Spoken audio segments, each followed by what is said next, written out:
অন্তর্বর্তী সরকারের প্রধান উপদেষ্টা ডক্টর মোহাম্মদ ইউনূস জানুয়ারিতে আরও ৫০টি মডেল মসজিদ উদ্বোধন করবেন বলে জানিয়েছেন ধর্ম বিষয়ক উপদেষ্টা ডক্টর আ.ফ.ম. খালিদ হোসেন। শুক্রবার চট্টগ্রাম জেলা মডেল মসজিদ পরিদর্শনে গিয়ে তিনি এই তথ্য জানান।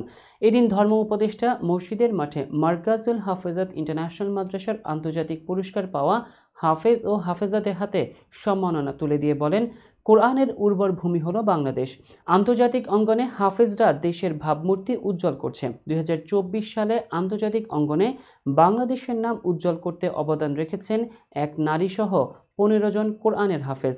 সৌদি আরব, মিশর, তুরস্ক, ইরানসহ বিশ্বের বিভিন্ন দেশে আয়োজিত আন্তর্জাতিক কোরআন ও কেরাত প্রতিযোগিতায় বিজয়ী হয়েছেন এই সকল হাফেজরা। প্রসঙ্গত, সব জেলা ও উপজেলায় ৫৬৪টি মডেল মসজিদ ও ইসলামিক সাংস্কৃতিক কেন্দ্র নির্মাণের কাজ চলছে। এখন পর্যন্ত ৩০০টি মডেল মসজিদ উদ্বোধন করা হয়েছে। ২০২১ সালের ৭ ডিসেম্বর প্রথম পর্যায়ে, ২০২৩ সালের ১৬ জানুয়ারি দ্বিতীয় পর্যায়ে, ১৬ মার্চ তৃতীয় পর্যায়ে, ১৭ এপ্রিল চতুর্থ পর্যায়ে এবং ৩০ জুলাই পঞ্চম পর্যায়ে ৫০টি করে মোট ২৫০টি মডেল মসজিদ ও ইসলামিক সাংস্কৃতিক কেন্দ্র উদ্বোধন করা হয়।